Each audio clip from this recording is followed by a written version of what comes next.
नमस्कार प्यारे बच्चों।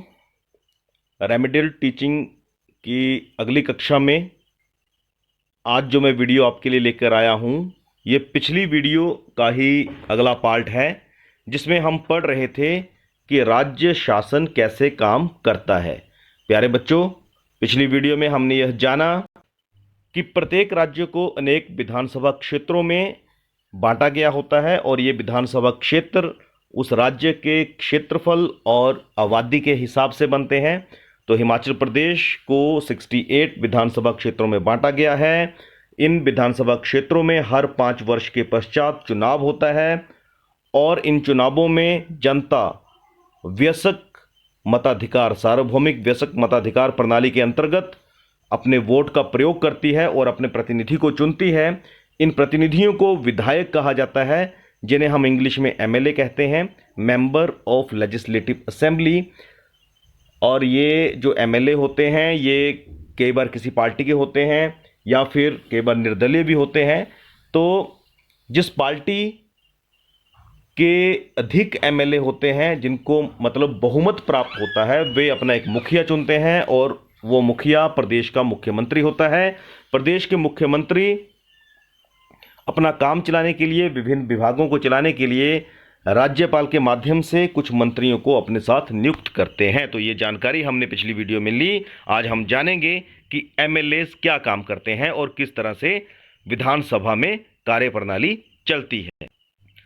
बच्चों, पिछली वीडियो में मैंने आपसे पूछा था कि आप अपने घर में अपने बड़े बुजुर्गों से पता करिएगा कि आप कौन से विधानसभा क्षेत्र से संबंध रखते हैं और आपके विधायक का नाम क्या है। मुझे आशा है कि आपने पूछा होगा और अब आप जान गए होंगे कि आपके विधानसभा क्षेत्र का नाम क्या है और आपके विधायक का नाम क्या है।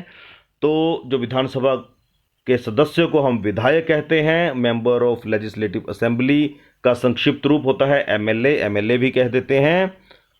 एमएलए का चुनाव जनता के द्वारा किया जाता है, फिर वे लेजिस्लेटिव असेंबली के मेंबर यानी कि विधानसभा के सदस्य बन जाते हैं और सरकार बनाते हैं। इस प्रकार हम कह सकते हैं कि विधायक जनता का ही प्रतिनिधि होता है।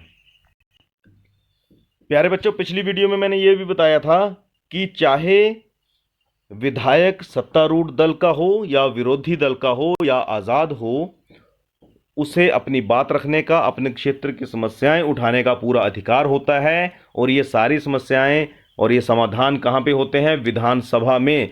तो विधानसभा की कार्यप्रणाली को समझाने के लिए आपकी पुस्तक में एक कहानी दी गई है। उस कहानी के माध्यम से हम समझेंगे।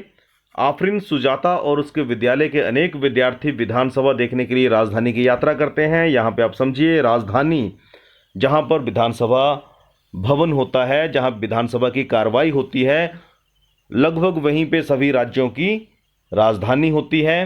हिमाचल प्रदेश की बात करें तो यहाँ पे शिमला में विधानसभा सत्र लगते हैं और क्योंकि सर्दियों के समय में वहाँ पर बर्फबारी हो जाती है तो इसलिए धर्मशाला में भी सर्दियों में विधानसभा सत्र लगते हैं। तो हिमाचल प्रदेश उन राज्यों में से है जहाँ पे 2 जगह राजधानी होती है और विधानसभा सत्र होते हैं।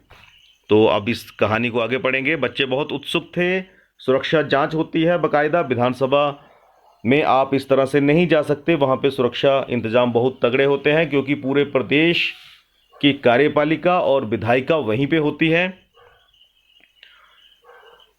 अब यहाँ पे आपको समझ में आएगा इस कि विधानसभा उन दिनों की किसी तत्कालीन समस्या पर बहस करने वाली थी। विधानसभा की बहसों में समझिएगा, विधायक अपनी राय व्यक्त कर सकते हैं। विधायक क्या काम कर सकते हैं? विधानसभा की बहस में अपनी राय दे सकते हैं, संबंधित विषय पर प्रश्न पूछ सकते हैं या सुझाव दे सकते हैं और सरकार को इस संबंध में क्या करना चाहिए ये भी बता सकते हैं।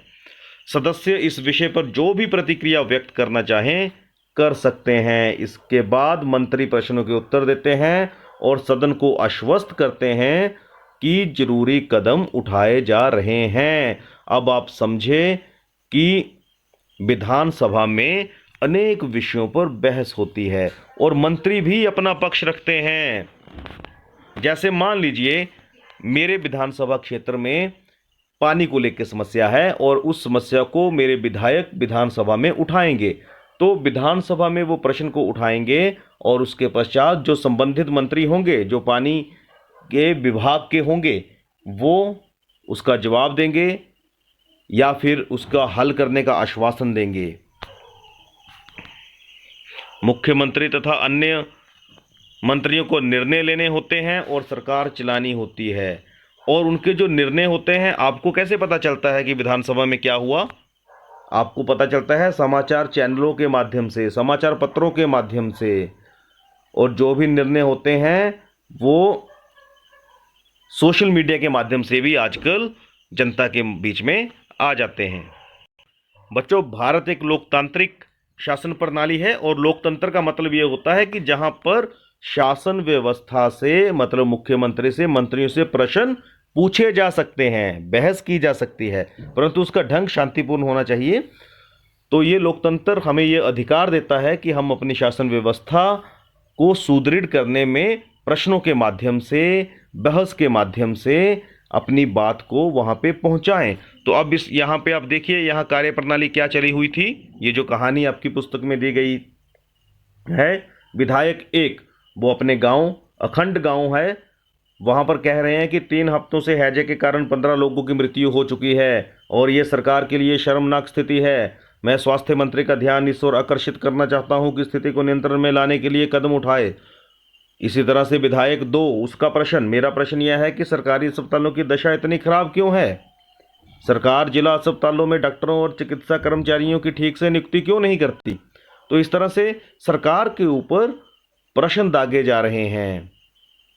और अब तीसरा विधायक भी अपनी समस्या लेके आया है कि मेरे निर्वाचन क्षेत्र में तोलपट्टी नाम है, ये कहानी में लिए गए हैं नाम, पानी की कमी की गंभीर समस्या है। औरतों को पानी लेने के लिए 3-4 किलोमीटर चलना पड़ता है। मैं जानना चाहता हूं कि पानी पहुंचाने के लिए कितने टैंकर लगाए गए हैं और कुओं और तालाबों की सफाई कहां तक करवाई गई है। इस तरह से अब जो विधायक सरकार के पक्ष में होगा, मुझे लगता है कि मेरे साथी समस्या को बढ़ा चढ़ाकर बता रहे हैं। सरकार ने स्थिति पर नियंत्रण लाने के लिए कदम उठाए हैं, पानी के टैंकरों को काम पर लगा दिया है, ORS के पैकेट बांटे जा रहे हैं। मतलब जो पिछले विधायक ने प्रश्न पूछा उसका जवाब ये विधायक 4 दे रहे हैं और इसी तरह विधायक 5 भी जवाब दे रहे हैं, विधायक 6 भी जवाब दे रहे हैं। इस तरह से कार्यप्रणाली चलती है। आगे अध्यक्ष होते हैं, विधानसभा के अध्यक्ष होते हैं और यहाँ पर MLAs बैठे होते हैं। वो सभी अपनी बारी आने पर प्रश्न पूछते हैं और कुछ जो सत्ता में होते हैं वो प्रश्नों के उत्तर देते हैं।